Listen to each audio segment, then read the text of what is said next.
Welcome everyone. Happy Sunday. I'm the Grace Strega and I'm here to give you your daily collective read for today, Sunday, June 15th, 2025. What do we have coming through in the cards for today? May I please have the first two cards in our 5-card spread for today? First two cards we're starting our day off with today. Woo! I like it. Whoa.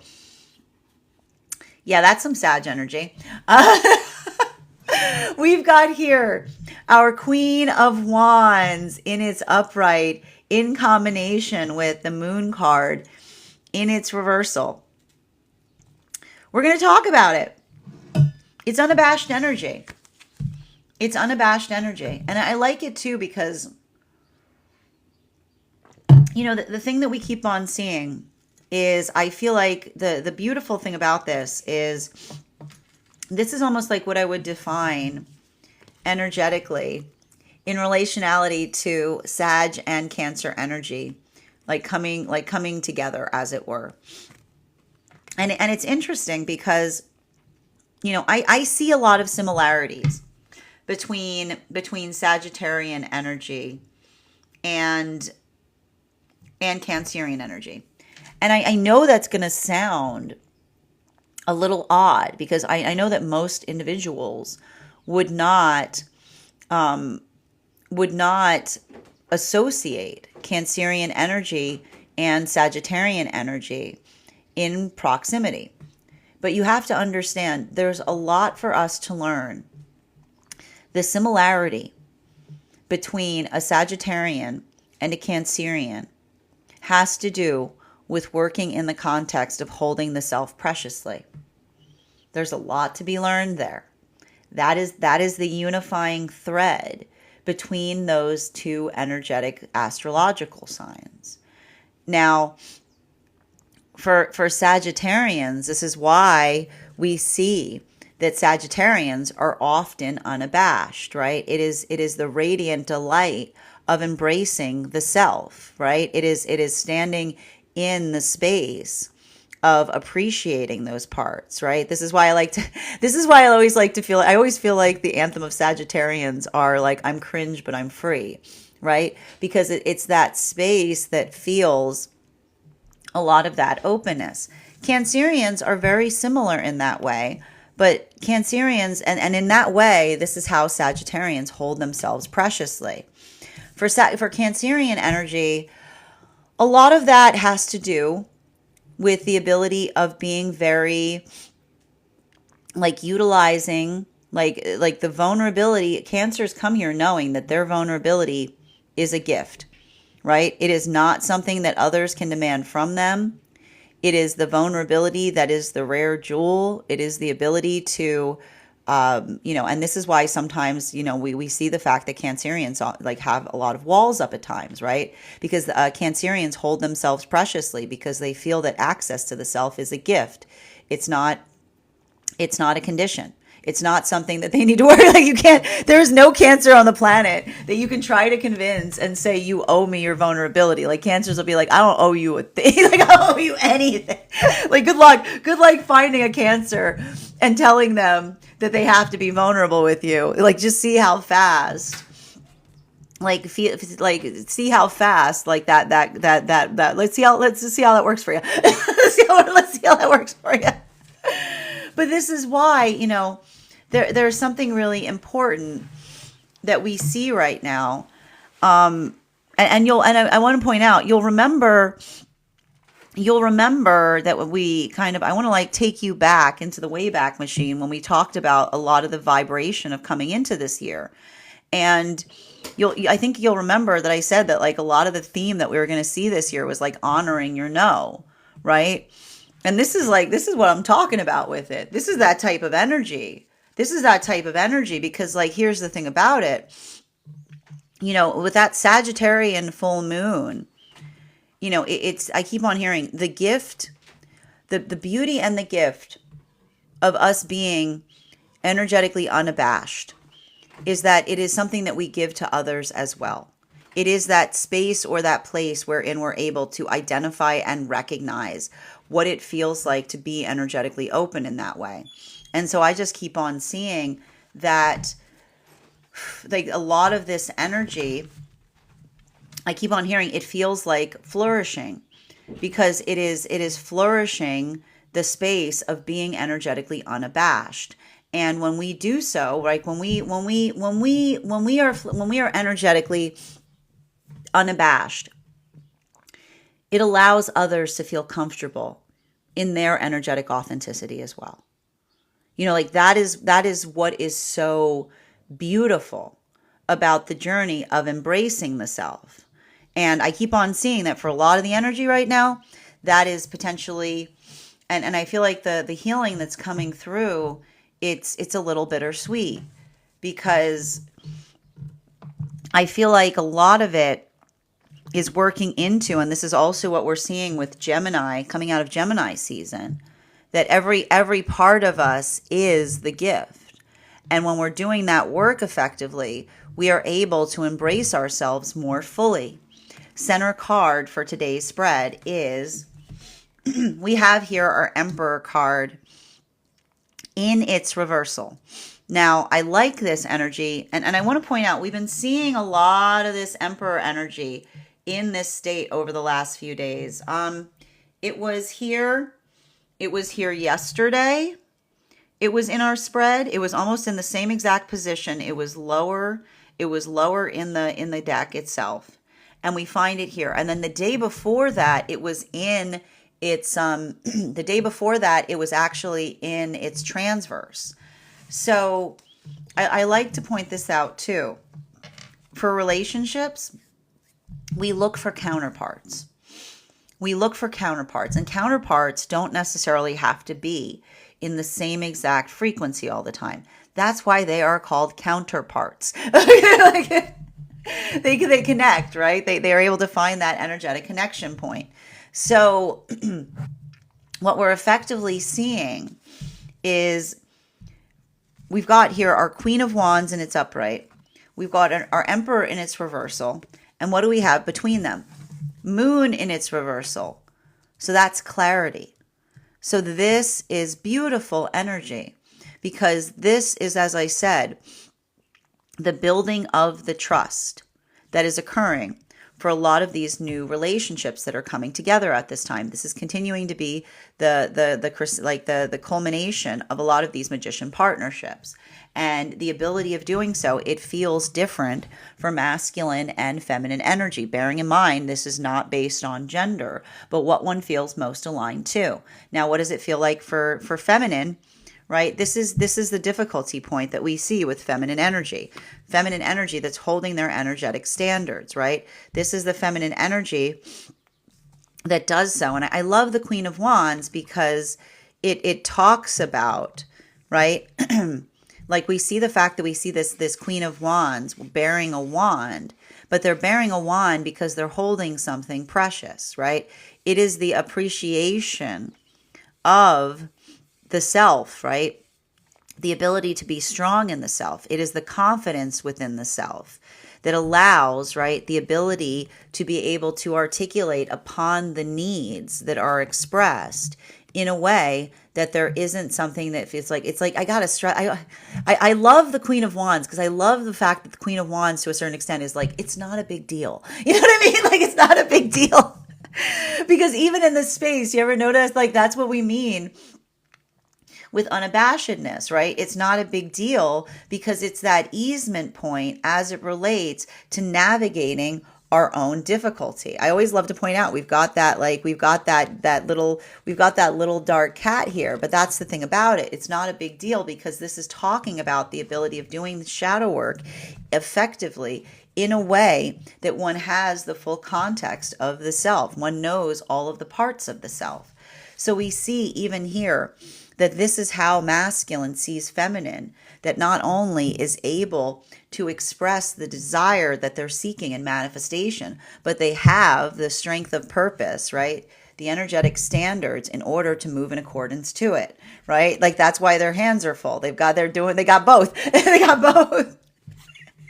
You know, like, and we like this because, you know, especially with the Queen of Wands, we have that conversation which again, the fact that the Queen of Wands holds both either a flower or a stick, like it talks about the fact that the energy itself utilizes prudence to understand, like this is the embodiment of feminine. Says you get what you get, what you get, and you don't get upset, because this is the energy that understands that their weakness is not a condition, that their vulnerability is a gift, and they don't need to be necessarily vulnerable to anyone. And that's why we see, like, if like, that's like, I love the fact that it seems like if someone tried to go to reach the Queen of Wands flower, she's gonna pop them with that wand. It's like, no, right? It's like it's a little bit of, but that's the thing about it. It isn't the embodiment of being always hard all the time, right? It's not the embodiment of just being like to everybody. It is the sweet and salty. It is the gentleness, but also with the resilience that we often find for those who understand that they hold themselves energetically preciously, right? Like the Queen of Wands teaches us that we're not cake. Not everybody deserves a slice. Masculine, and this is why the masculine sees the feminine that is in their authenticity, embraces all parts of themselves, isn't working into the space of trying to fit a mold. They're working into a space of being exquisite, and they become energetically exquisite to the masculine, which is, again, that's why we also talk about the fact that the Queen of Wands, isn't worried about being everyone's cup of tea, because they're a specialty. That brings us to our Emperor card in its reversal. For the Emperor, this is the beauty of the Emperor, because we talk about the beautiful ego as one that you don't feel like you have to carry around all the time. You can't get rid of your ego. It's always there. It's almost worse when you try to say that you don't have one, because then you're like, it's like, what are you talking about? It's a lot of that. It's the observation of it, right? It's the ability of understanding that it's not perfect. It's the moment, it's the ability to assess the self that the ego starts to heal. Because it's like working into that space, or working into that place where, when we recognize and identify that a lot of that work that we do, it allows for that expansion point, right? And this is why we see, right? Like, I want to show you like what these partnerships look like coming into form right now.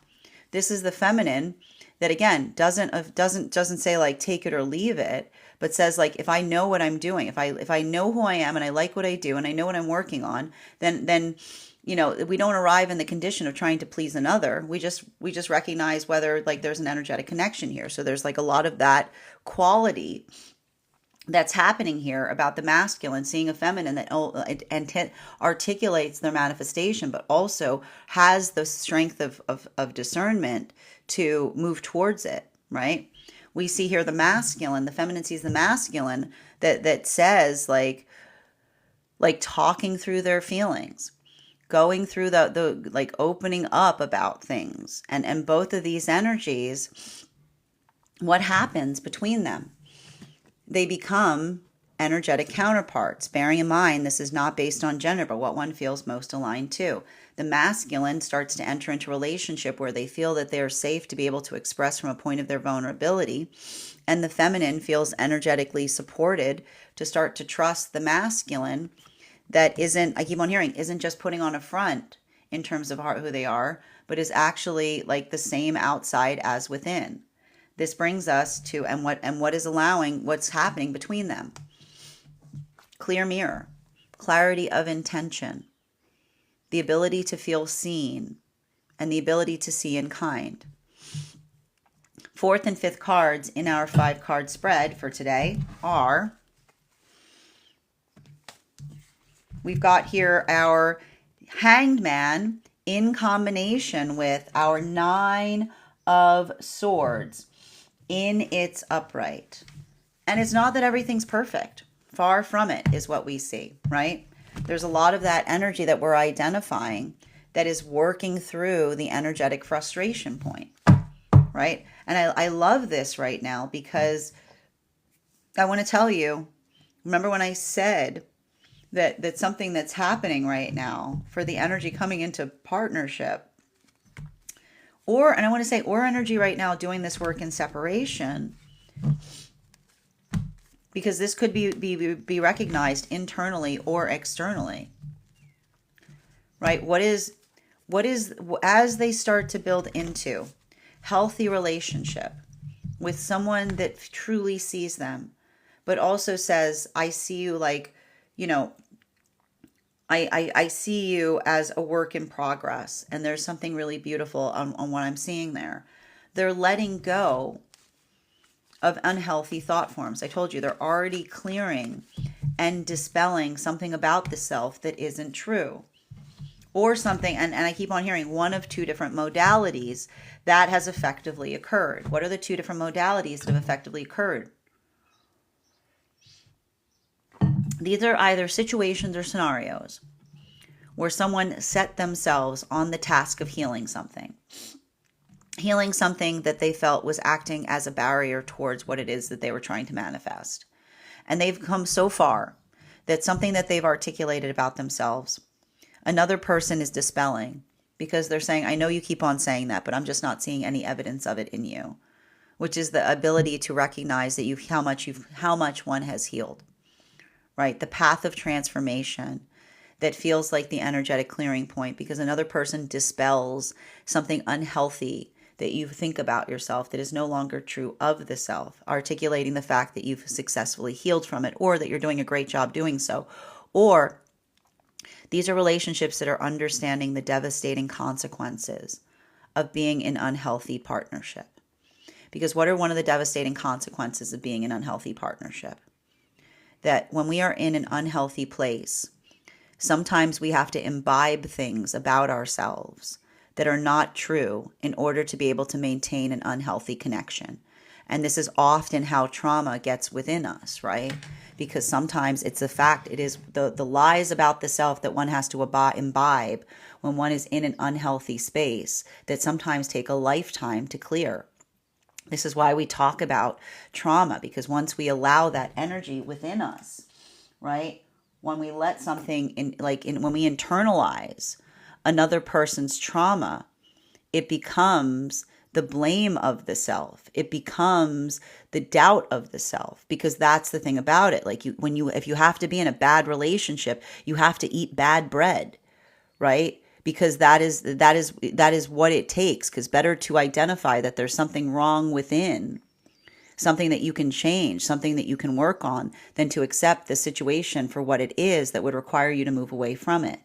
So this is why we talk about the fact that some healing, we can't heal in a place of trauma. Sometimes we have to move away from the thing that's energetically hurting us, because in those modalities, in those moments, what do we see as we begin to heal? We can see the things that we could not see before because we were too close to them. And so that's why I keep on seeing that for a lot of this energy, working through that, it feels so painful. It feels so difficult. It feels so rigorous, because that's a lot of the work that we see that the energy is doing in understanding something that is within, that is sometimes hard to get rid of. We're seeing this a lot right now, particularly for energy that's coming into divine union. Why are we seeing this for energy coming into divine union right now? Because you'll remember, these are those chariot partnerships that came together from between the time that Mars stationed direct up until the time that Mercury and Venus woke up behind Neptune a few weeks ago, or about a month ago. Now, for a lot of those relationships, that same ability of understanding that it's one thing to find peace, right? It's one thing to find the peaceful relationship. It's an entirely different thing to maintain it. This is often why we see energy that starts to move into healing and comes back out into separation, because it takes that mutual determination point in the resolve, the commitment it takes in order to create and maintain and sustain that peace. And what does it often take to sustain the peace that we find in partnership? It requires us, it's not like you find the perfect partnership and poof, it was great, all the trauma just disappeared. That's like what he's talking. It doesn't work that way, right? It's something we carry with us, but we work to perpetually dispel, right? When those unhealthy thought forms come up, when those doubts and fears come crawling out of the woodwork, right? We move them aside. We allow for that sense of clarity and the observation, and I think that I think we really have to work on this. I feel like there's a misconception that when you move onto a spiritual path, like all your problems are going to go away. They don't. They don't. They don't go anywhere. It's how you navigate them. It's how you face them, right? This is why we talk about the fact that the healthy spiritual journey is one that we become warriors within. Because it's not like the energy, it's not like, oh, great, it's so nice, I found something, poof, all of the problems just vanished, right? The problems are still there. The trauma is still there. It's how we meet it, right? It's how we arrive to it. It's how we choose to set upon that field of battle within ourselves. And so that's why we talk about the fact that the healthy spiritual journey is one where we effectively become warriors. Because it's not like we say, oh, it's great, I found this perfect place, all my problems went away. It's like we say, I became strong enough in order to face them. I found what I needed in order to meet that and to be able to push through it. And so that's why we see that a lot of this energy coming into union right now is working on strength, because it's one thing to find it. It's another place to meet it. And this is the energy that is putting that force of will in allowing the trauma to be behind them, because they're not arriving to situations the way that they felt that they had to. And this is the painful experience that we have with trauma, right? The same thing that helped you survive is the thing you spend the rest of your life trying to heal from, right? This is often what we talk about those journeys, right? It's not about, this is why we talk about the fact that a healing journey is not linear. It's not about embodying a certain modality at each and every moment. It's recognizing how to arrive to your own journey. And that's why we see the energies working through the frustration of saying the standards, the very same thing, the same boundaries, right? All that strength it took, we then start to become easy and gentle in our relationships, because this is when we become exceptional to each other. Because when we excel, we don't lose our standards. We start to become more vulnerable when we recognize that another whole person is holding our standards as we would our own. Continuing to get clarification between our Queen of Wands in combination with our Moon card in its reversal. We've got here our Ace of Swords in its reversal. I told you, there's that working towards peace. There's that determination, right? The strength it takes to be able to maintain an energetic peace within the self and around the self. So for energy that's deep within divine union, this is, I keep on hearing, the reshaping of the manifestation. Okay, you're coming out. Sorry. What is the reshaping of the manifestation? Well, the reshaping of the manifestation is effectively those moments or those experiences. I kept on telling you that the energy deep within divine union right now is coming from judgment into Wheel of Fortune, right? And the beauty of a healthy manifestation is we see things that we couldn't see before. We arrive to the possibilities. It's the moment, those modalities, that we move further on our path, and the further we go, the more that we see. And this is why we talk about the fact that the difference between a wish is gimme energy. Give me that. It's not gimme. It's helping to be seen. It's helping to see more. The manifestation, that as we approach, much like a journey, right? It's like the possibilities that open up and arrive to us. So that's why I keep on hearing there's a lot of energy right now deep within divine union that is effectively energetically reshaping their manifestations. Does that mean that they're departing from their manifestations entirely? No. But this is what we do in the healthy connection, because I told you this is all that Cancerian energy, because the Cancerian energy is such that we see that when we think of, again, we like the same way we think about the ego, right? The ego that feels like the healthy ego that feels like it's very much in proximity with our higher self, right? The armor, the shell that fits us, if you will. So too, do our dreams change? Because when we have those dreams, like this is why our dreams grow, right? The dreams that you have as a child aren't the same dreams that you have now, because as we expand, so too do our dreams. So that's why I keep on hearing there's a lot of this energy that is reshaping their dreams. Mercury and Jupiter entering into Cancer, right? And what are the energies deep within divine union probably saying? Was thinking too small. Was thinking too small. Because I love Mercury and Jupiter going into Cancer together, because like the small one with the big one. It's like, so I can see it's a lot of that, the ability of the expansion point of the dream that allows for the opening of possibilities, right? Continuing to get clarification. We already have the card out. It tumbled out when I was doing when I was talking about the Ace of Swords and its reversal. Clarification between our Moon card and our Emperor in its reversal. We've got here our Eight of Swords in its transverse. Now, what are we seeing in relationality to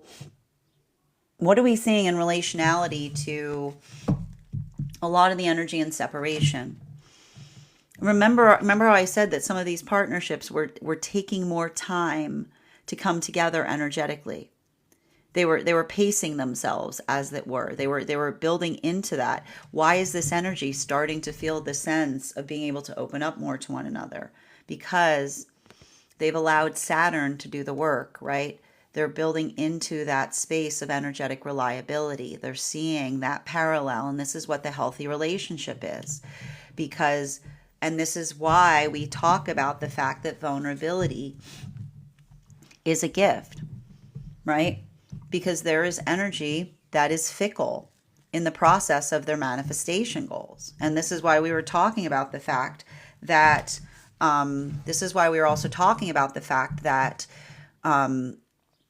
a lot of the work that we talked about when we're still in Gemini season. Bear in mind, we're still in Gemini season. We're just getting very close to Cancer season now. And it's feeling very Cancerian in here because we got 2 planets that moved into Cancer, right? But, we talk a lot about the difference between pragmatism and fickleness. Now, what is the difference between pragmatism and fickleness? Pragmatism is something that is energetically necessary as we move towards a manifestation goal, right? Because we talk about the fact, like, you have to understand this. We talk about the fact that when we're moving towards a healthy manifestation, we see more. Okay, we see more. So when we see more, right? We sometimes see a possibility that we hadn't recognized, right? We see something that we hadn't considered, right? It is the arrival point in being able. And this is why it's important that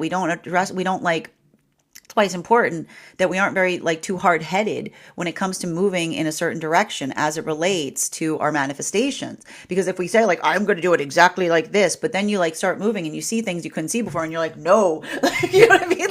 No, it's it doesn't, I mean, you can do it that way, but this can be difficult. It requires it's the elasticity of being able to be pragmatic that says, oh, I didn't consider there's a different way of doing something, right? We often open our eyes to the possibilities that we arrive to. And that's what we talk about with pragmatism. It's the ability to be adaptable, as we move towards a particular manifestation goal. Now, what is fickle? Fickle is changing, is often articulated for changing for the sake of change. Fickleness can often, the thing with the difficulty point you have to remember is change is not a manifestation goal. Change is an action. It's not a manifestation goal. That is why we have to be careful in relationality to whether we're being pragmatic and fickle, because often fickleness is articulated as a desire for change, but is really hiding behind it a lack of an ability to stay rigorous. Right? So this is why we see that so much of the energy that was coming into union right now was letting Saturn do the work as it relates to being able to build a point of trust with another. This is why our vulnerability is a gift. We don't just go hand it out to anybody who comes around, because that ability of doing so, right? The differentiation point between the ability to articulate a manifestation, which is easy. Anybody can articulate a manifestation. It takes something entirely different in order to embody it. This is why we see that this energy is coming to trust one another, because they're coming to know one another, and they feel, they don't see that duplicity that we sometimes see in someone whose ego does not match the internal self. They see, right?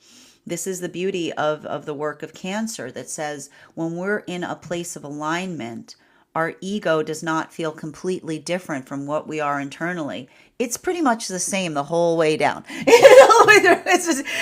like just more of that. It's just more of that. It's just more of that. It's like, and that's why, again, working on the self, the best thing we can do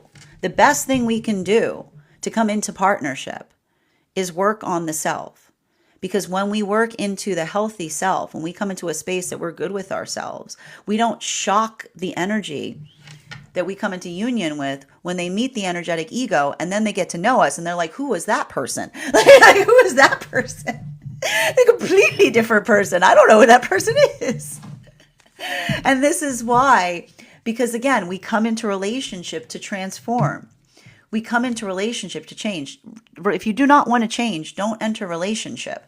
It is a place where change is all we do. But when we're in a healthy relationship, it feels like we are flourishing. It feels like we are expanding. It feels like we are transforming, right? We anticipate with delight what that journey is. But when we're in an unhealthy relationship, it feels like we're distorting. It feels like we're contorting. It feels like we're changing in ways that we're not necessarily eager to do, right? It can feel a lot like that vibration that feels like that pain point, if you will, that can feel so difficult or feel so energetically devastating. So that's why we see that for a lot of the energy doing that work, being able to facilitate and recognize the shape of that, being able to see, and this is what I keep on seeing is such a relief. This is the energy that almost is coming into union, and they cannot, like, I keep on seeing that the energy is saying, like, I want you to see how beautiful this transition is. The hardest thing it took, they thought that the hardest thing that they were ever going to do was to have the standards to find the right energetic connection. But no. It's easy. Like, becoming strong is one thing, but the difference between weakness and vulnerability is weakness is non-conditional. If you're weak, you're just vulnerable, right? But when you're strong, like you're not vulnerable if you're weak, you're just energetically weak. Vulnerability occurs when you are strong and you choose to put yourself into that space of vulnerability. And so that's why we see that this is a lot of energy that is healing the heart of intimacy. They're doing that work they're doing that inner child healing. Because often the reason that the inner child healing that we do with one another is exceptional is because the ability to feel the space of being vulnerable is not one that you just surrender or abandon your standards in order to move towards it. It is feeling the sanctuary of a relationship that allows you to be vulnerable because another person holds your standards as if they would their own. It is the sanctuary of self that expands within the relationship. It is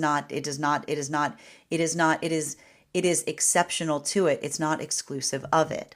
Continuing to get clarification between our Emperor card in its reversal in combination with our Hangman in its upright.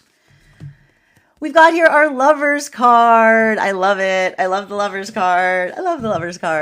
We've got here our Lovers card.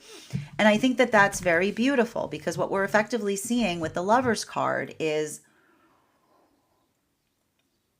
a lot of this work that we're identifying and recognizing as it relates to the integration of self. And this is why I keep on seeing that there's something really lovely that's happening right now as it relates to the energy deep within divine union and the reshaping of the manifestation goal. Because we heard just as we grow, right? Just as we grow, I want you to think about like when you grow, right? What happens as you grow? You raise, and as you raise, you can see things that you couldn't see before. So that ability of doing so, right, that arriving to something that changes one's perspective. And this is why we talk about the fact that the manifestation grows, as does the relationship, because as it grows, we see things that we couldn't see before. And as we see things we couldn't see before, we open to the possibilities of the manifestation that expands. So I keep on hearing that there's a lot of energy right now deep within Divine Union going through that energetic maturation phase where their dreams are reshaping in proximity to what they've arrived at, to the possibilities that they've entered in the healthy partnership, and feeling that celebration point. Imagine like the celebration that you experience, not only in seeing the maturation of the self in the nature of relationship, but seeing that the dreams that you have with another continue to grow together, right? Continuing to get clarification between our Hangman card in combination with our Nine of Wands, Swords, and it's upright. Boom, Queen of Swords right now, and it's upright. I gotta tell you, I know there's a lot of sword energy in this spread today, but we like this sword energy. These are good swords that we're seeing right now. You know, like this is feeling like the positionality of all the swords right now, really nice. I gotta say really nice. But why is it really nice? Because it's speaking a lot. I feel like, and I keep on seeing there's something really important that I see that is occurring as it relates to the ability, how do I explain this best? There's something really important that's happening right now for energy and separation in relationality to alignment. And this is why it can feel so difficult. And this is also why it is incredibly important that we do not fixate individuals when it comes to our manifestations, right? Because often in those modalities, okay, this is why we talk about the space of recognizing a manifestation, not by sight alone, but whether it energetically feels right. You feel into a manifestation. Because it's easy for another to appear as a manifestation, right? It's easy. And again, when you have to imagine a situation or scenario where you have someone whose ego doesn't match their higher self, right? The outside that doesn't match the inside. When someone's not doing that work, right? They look like our manifestation, but then you start getting close to them. You're like, what's wrong with you? Like, it's like, it doesn't, it doesn't look, it looks right, but it doesn't feel right. This can create a lot of confusion for us because we're like, and something's not right, right? It's like, it's working into that concept or that aspect. And this is why I keep on seeing that this is what that profound arrival point is having right now for a lot of those relationships that are coming into fruition right now. Because for a lot of those relationships coming into fruition, the identification of the ability of working into partnership in such a way. What is happening with a lot of these relationships? The authenticity of self, the energy that's been working on the authenticity of self, that then is able to recognize energy that's also in their authenticity, the inside that matches the outside. And then in the moment that they come together and they recognize the difference between the inside that matches the outside, they suddenly heal from those experiences of being like, oh, well, that was what was wrong with that other relationship. Like the outside good, inside not so great. Because often when we're too far, right, when we're too far from the context of the integration of self, it can create disharmony in our relationships. Because when we come to know each other, right, and we assume that the egoic self is in harmony with the internal self, and then we recognize that someone hasn't been working on the integration work, it can sometimes feel like a shock when you suddenly recognize that the person that someone who's been like that, like that aspect of the self isn't something that feels like it's meshing with what exists within. So we see even now that for a lot of the energy doing that work, identifying and recognizing it, this is why the energy is building confidence in relationality to identifying and recognizing what it feels like to facilitate a connection in that fashion, because this is the energy that is expressing their relief, right? And this is the energy that almost like comes towards each other from a point of apology and saying, listen, I know I know that we were taking it slow, but this is why, right? Like that ability of saying, I had to be sure. I had to make sure that what you were, that exterior, like that this is how we build trust with each other. And this is why we say that vulnerability is a gift. It's something that is earned with time, because that is the energy that is identifying and recognizing that even in the space of coming together, they are dispelling the negative illusions that unhealthy relationship potentially brought out within them that they've been working to heal. This brings us to a lot of the energy right now that is coming into divine union, clarification between our Ace of Swords in combination with our Eight of Swords in its transverse. One card to clarify. Temperance. Love to see this card. And this is a card that we actually just studied earlier this week in our Tarot Church class. If you missed the class, you can head over to my Substack and you can catch the full class for those who are paid subscribers there. But this is what we talk about in relationality to, and I like to point this out. I was talking about this very much in the class. We talk about the similarity between the Temperance card and the Lover's card, right? When we are in our vulnerability, right? Like, look, do you see this vulnerability here with these cards, right? We identify the fact, like even in the space that they bear themselves, this is what it feels like when we're in healthy relationship. There are no walls between us, right? It is the unfolding of the self, the openness of vulnerability that allows for the sanctum of safety that we feel within relationship. And this is the energy that we see that is created in that modality, because it's that ability, right? The healthy relationship helps us. And I need to point this out. This is something that we don't talk about frequently. When you pass water, back and forth between cups, what you're actually doing, you have to think about the time. You have to think about the time that they didn't have ways to purify water. Okay, you have to think about a time when there was no way to purify water. How could you purify water that you took from a river or something of that nature? Okay, how would you purify water that might have sediment in it? You move it. You move it swiftly between cups.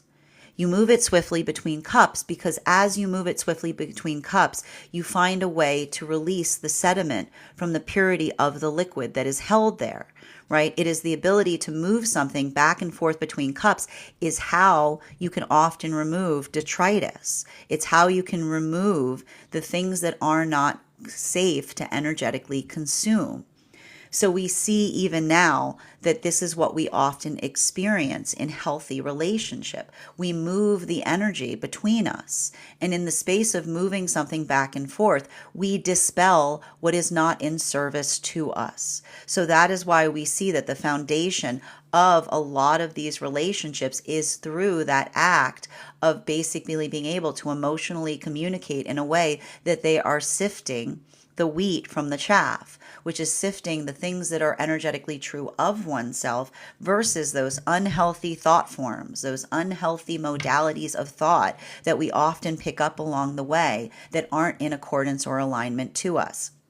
So this is why I keep on hearing that the energy is feeling the security and stability to move towards each other with more confidence, because they're feeling that ability of the conversation that feels like it is purifying them in the space of being able to articulate with another and another person helping to reinforce what they see versus helping to dispel, which is potentially an unhealthy thought form or something that one picked up along the way that doesn't feel that isn't in service of the self, but may have been conditional in order to embody, in order to stay in something that was not healthy to the self.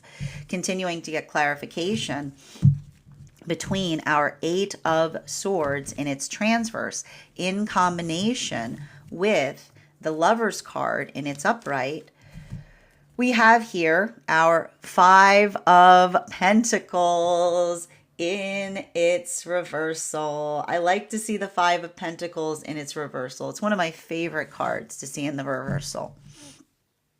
It's a conversation on trauma. And I feel like this is the thing that a lot of the energy right now is realizing. And this is often the work we have to do. Your trauma never goes poof and disappears. The trauma never goes poof and disappears. There's no relationship on the planet that is going to release you of that trauma. I'm sorry to be, I'm like, if I have to be the one to break it to you, there's nothing that can remove trauma. Trauma is pain that sticks. If it was as easy as forgetting about it, it would not be trauma. But when we are on a healthy spiritual journey, it's not that the trauma goes away, but we change how we address it. We change how we face it. We find the ability to stand before it. We find the ability to be able to navigate it. And this is why we also talk about the fact that healing is not linear, because it requires us to take different approaches depending on the energetic situations. So for instance, for energy that is like, for a lot of this energy, like this is like, this is the one, and this is why it can feel so difficult, because often all that work, all those lessons, all those things that we had to do, all that rigor that we had to put ourselves through to find the healthy relationship, it's not worth anything if we don't learn the ability to be vulnerable once we find it.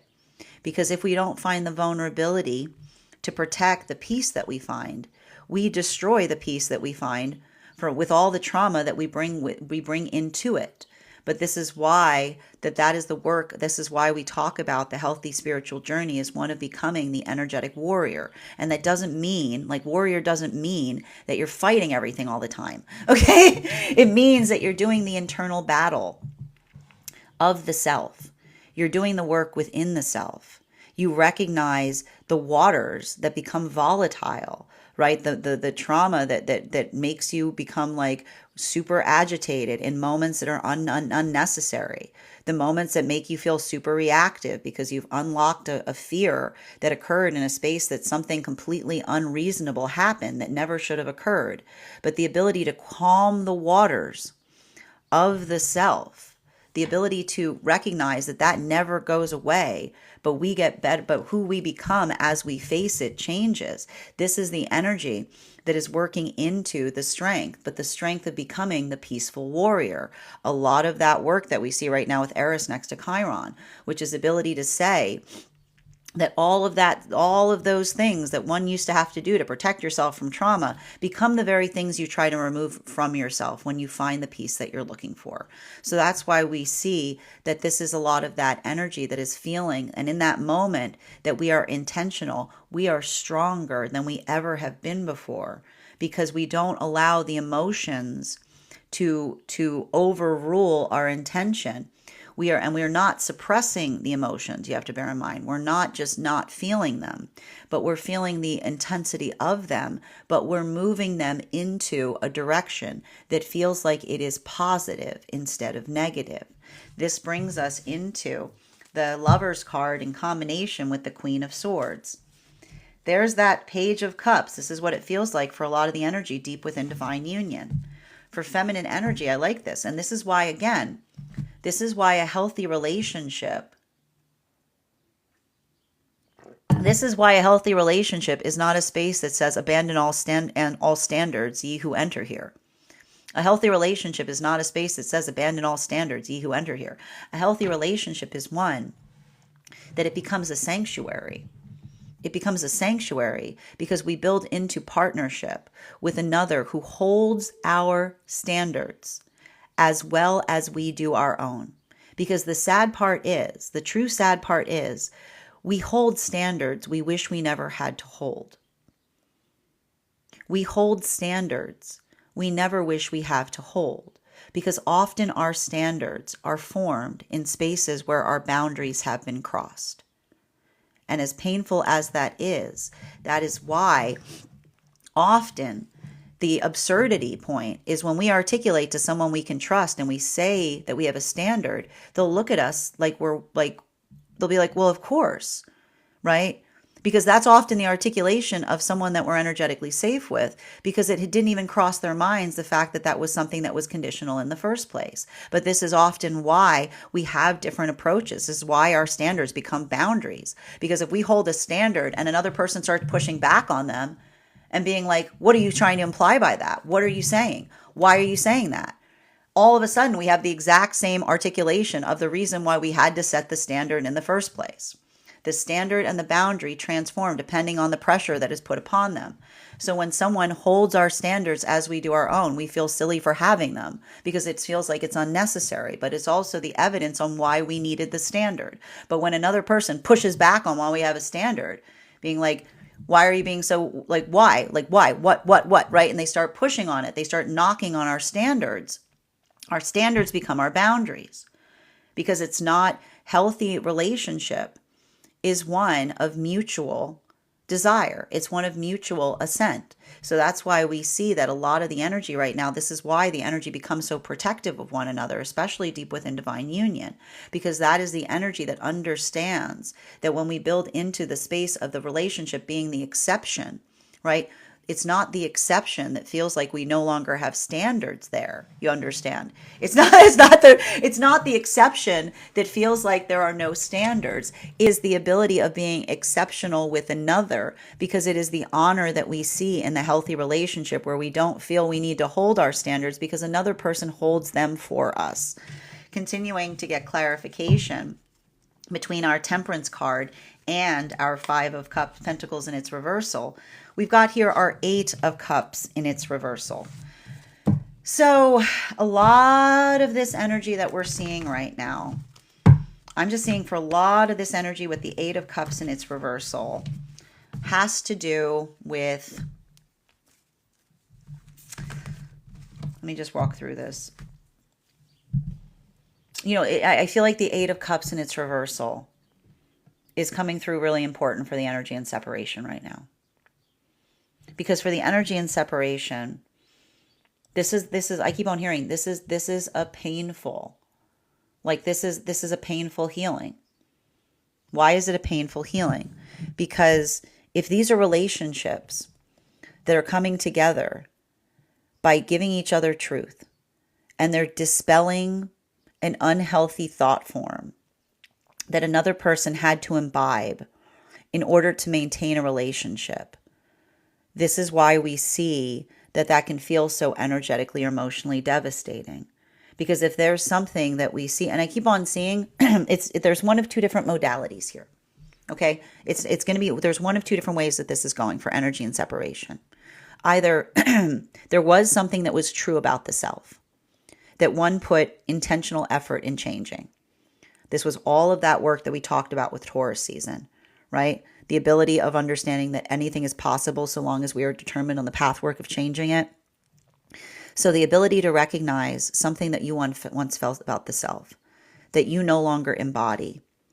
It feels like a breakthrough point. But it also feels like there may be some energy that recognizes that they healed something that broke something in the past, right? And that can feel like, I keep on hearing, that can feel painful, but cathartic, right? Because it is the ability of understanding that is energy that went through pathwork of being able to change something that they feel move them away from something that they would have desired to move closer towards. That one is difficult. But the other one I'm seeing is potentially a situation or circumstance where someone internalized another person's projection of them to such an extent that they've just integrated it into something that it's a failure point on themselves. And it's only in the space that they come into a person who's healed in the same way they've healed and says, where did you get that? Who told you that about you? Where is this coming from? The recognition of what another person internalized in order to perpetuate staying in a place that was not energetically or emotionally safe for them, this can feel like a lot of heavy healing because it's the identification point of releasing something that one felt was wrong, but you realize there was nothing wrong in the first place. So we see even now like that energy, like there's a lot of this energy here that feels like it's healing, but it's also it's like, again, you'll heal, but it'll break your heart in the process. And this is why we say that that healing can sometimes feel like a heart expansion moment, because it's the understanding of the vibration of feeling a lot, but also being able to be a space where you can finally start to grieve something that you've been holding on to. Continuing to get clarification between our Five of Pentacles in its reversal in combination with our Page of Cups, our World card. Whew, our World card. And this is the thing about it, man. And this is why I'm seeing even now, like, this is why we talk about the fact that when we come into healthy energy connection, right? Like, this is the energy right now coming into union is working on the pathwork of no hard feelings. Why do we work on the pathwork of no hard feelings? Because when we find energetic peace for ourselves, the only thing worse than finding peace is carrying bitterness into a place. Like, why are you going to find your peace and be like, "Argh." You know what I mean? Like, you don't want to do that. That's dumb. But if you know what I mean? Like, it's like, like if you found your energetic peace, if you've arrived into your peace, like it feels counterintuitive to be like, "Argh." You know what I mean? Like, you get, and it's not the fact, like, and I'll point it out, it's very much like Queen of Wands. Like, it still bothers you, right? But it's it's like, it's like a little bit of that bother, It's something where it's like, you just try to like shake it out to a certain extent. You just, you don't let it, it's like I keep on, and this is why I keep on seeing that. That's what I meant about this energy becoming like coming into their strength energy.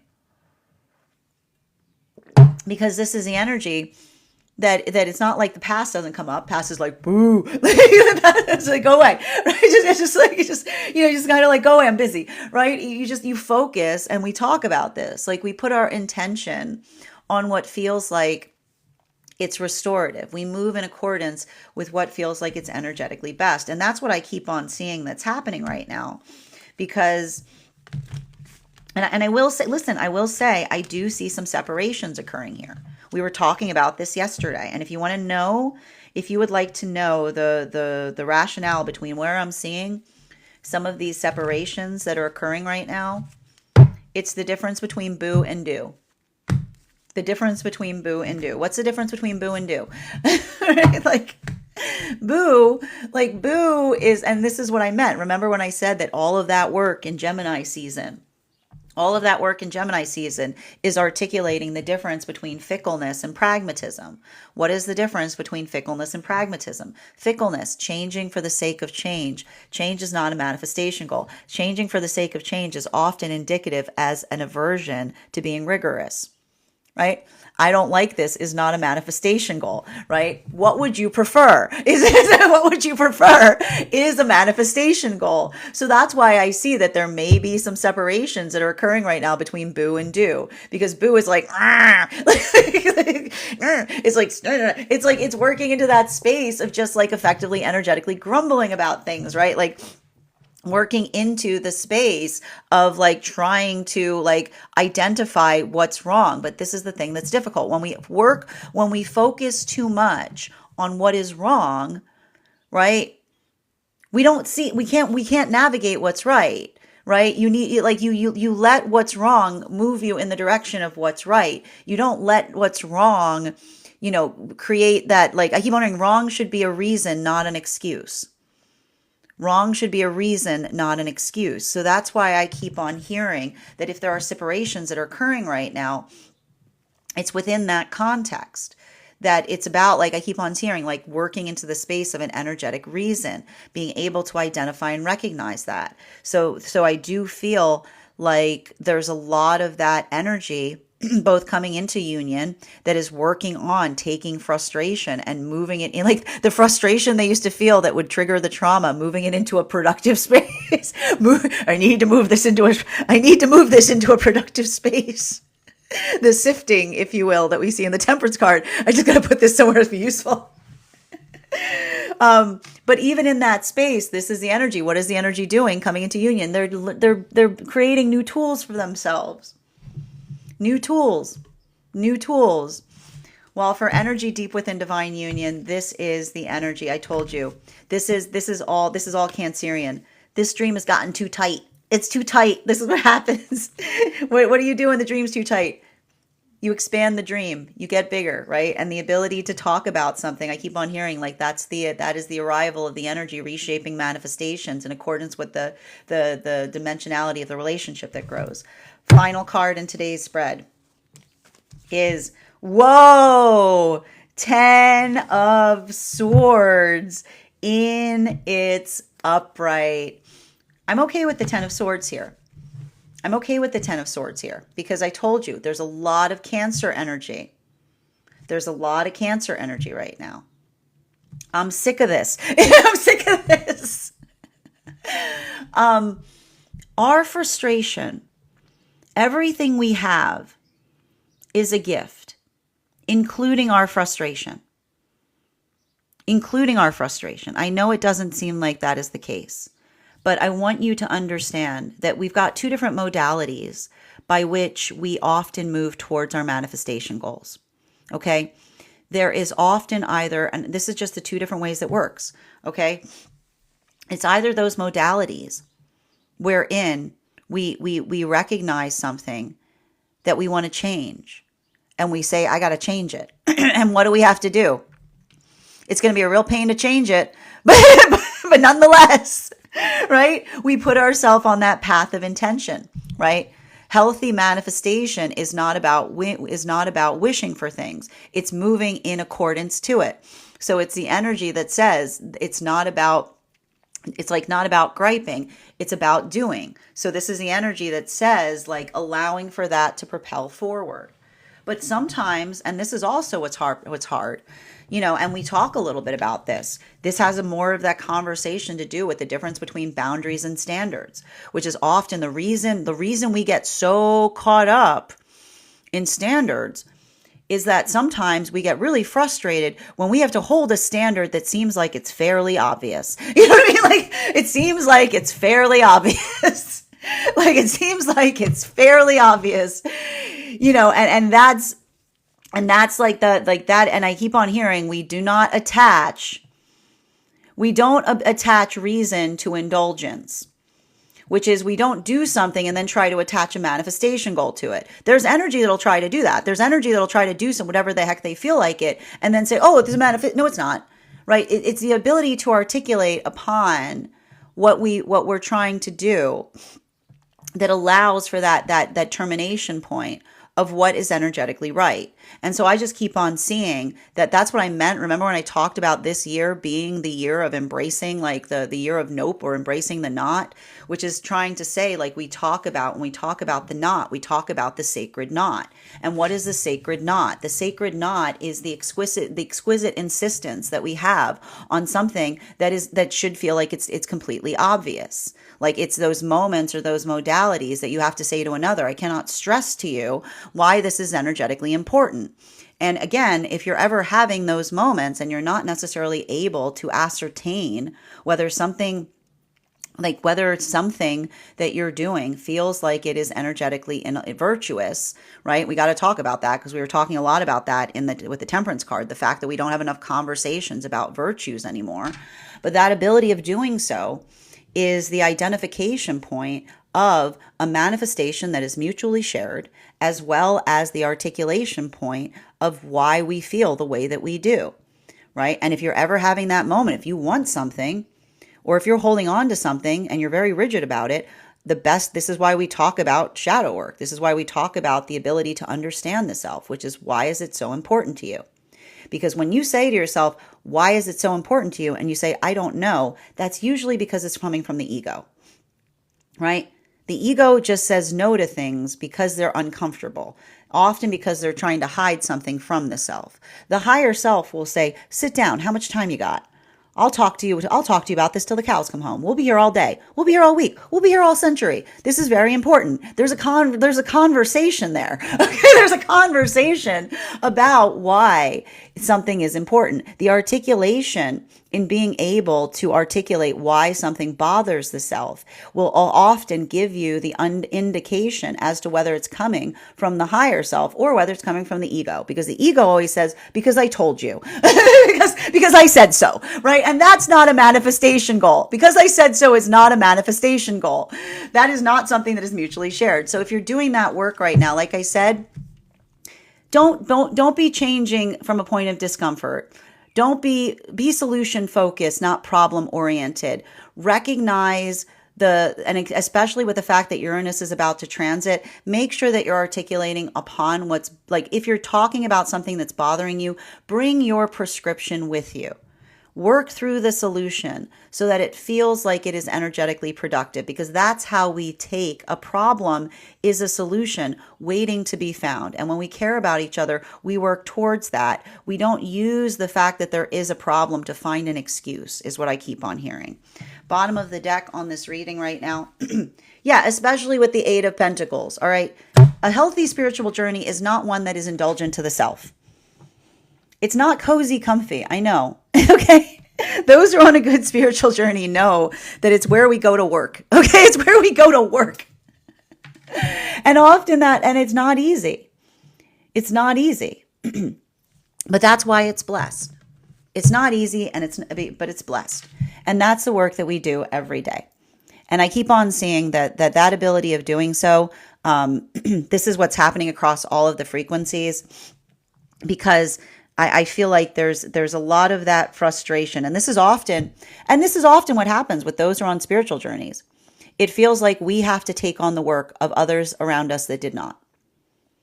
I know it's rough but that's just the condition of it, right? Those who are on healthy spiritual pathworks often feel like they have to do the heavy lifting, but that ability of doing so, this is what fortifies us, because it's not about being easy. It's about recognizing what it feels like. It understands that it's something that is constantly about the arrival to the self. And that's why we see that for a lot of the energy in separation, this is why this energy is expressing so much frustration.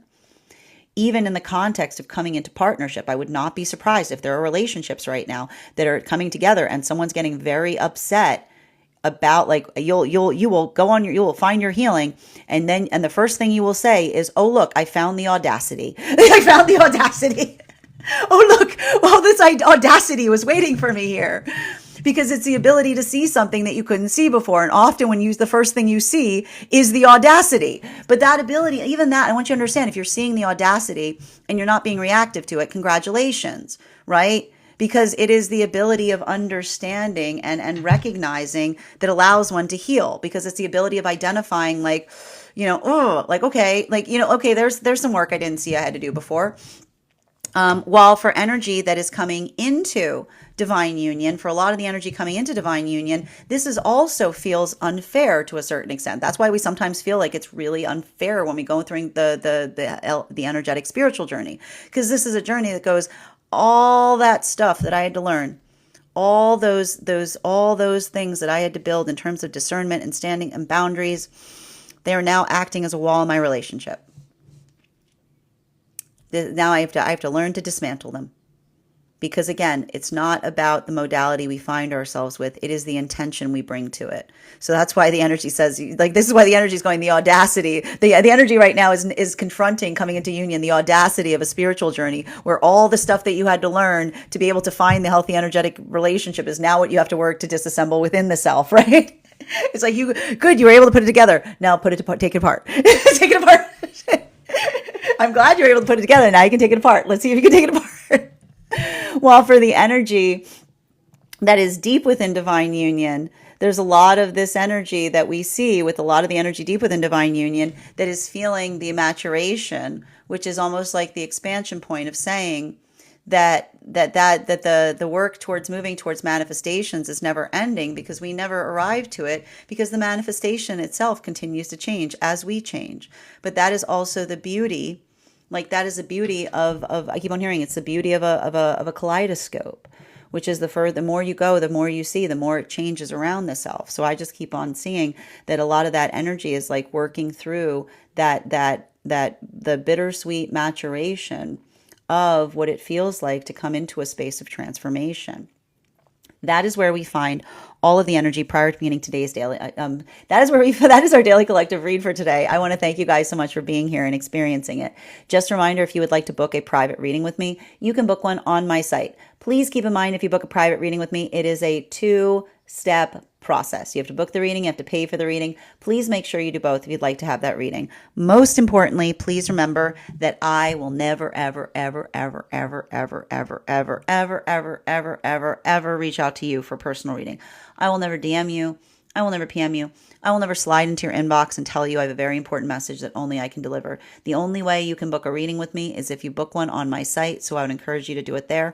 Also, a couple of updates before we move into personal readings today. First and foremost, thank you to everyone who participated in our temperance class earlier this week. If you could not be at that class in person, the class and the course materials are now available to my paid subscribers over on my Substack. Our next class is going to be held on Wednesday, July 16th at 6 p.m. PST, 9 p.m. Eastern. We will be continuing our studies into the tarot with a focus on the Devil card. If you would like to become a part of that tarot class program, all you need to do is head over to my Substack and become a paid subscriber. Your paid subscription to my Substack is your ticket of entry into our live classes each and every month. You will also have access as a monthly subscriber to over 9 hours worth of material in the Tarot Church Library class archive. Now, it's not necessary to catch up. I'll be doing my best to give you a recap on everything we've studied prior to building into that next class, but now's a great time to join if you want to catch up, because if you're a monthly subscriber, you'll have access to over 9 hours worth of material. If you're a founding member, you'll have full access to the library, which is over 15 hours worth of material. So that's about, you could do like 4 or 5 classes a week and you'll be all ready for our next class. Also, you'll have access to a one-on-one chat with me and the other students to ask any questions you may have in relation to anything that we've studied or are studying thus far. And if you become a founding member, not only will you receive a discount on the full year's worth of classes, you will also receive a complimentary, you also have full access to the entirety of the Tarot Church Library archive. That's access to over 14 hours worth of material in an ever-expanding library. You will also have access to a complimentary one-on-one mentorship class with me, wherein I will meet with you personally to assess where you are on your personal tarot journey and give you the best insights in terms of how to utilize those classes to the best of your advantage towards your personal tarot goals. One of the things I tried to do in these classes was make them accessible to the absolute novice tarot reader as well as the seasoned reader. There's definitely something there for everyone. Don't let your lack of experience or your robust experience prevent you from joining us in these classes. And even if you don't become a paid subscriber to my Substack, I would encourage you to follow me there to stay up to date on any new offerings and services. I also post my weekly newsletter there, which will let you know about my in-person events as well as my online live schedule. I also want to let you guys know that on top of my standard life path readings, I also offer mentorship classes. These are for any of my students that are seeking a more personalized educational experience with me. I take a very limited number of students for this reason, as those classes are focused on each individual's personal spiritual goals and journey work. Those classes can be purchased on an individual level or as a monthly class series, weekly or bi-weekly as your schedule permits. Also, for my clients that are seeking more consistent weekly tarot support, I'm very happy to offer weekly tarot insight packages. That is a package of 4 30-minute readings, again, weekly or bi-weekly as your schedule permits, so that you can stay more consistent on your personal journey. I'm also very happy to now offer dream interpretation readings. You can purchase these per dreams or as a series. If you purchase a dream series package, I would encourage you to keep a dream journal, as we will meet weekly or bi-weekly with that journal and utilize the tarot to understand the key themes and messages coming towards you in the dream space. I want to thank you guys so much for being here today and sharing in these messages, and we will do this again tomorrow.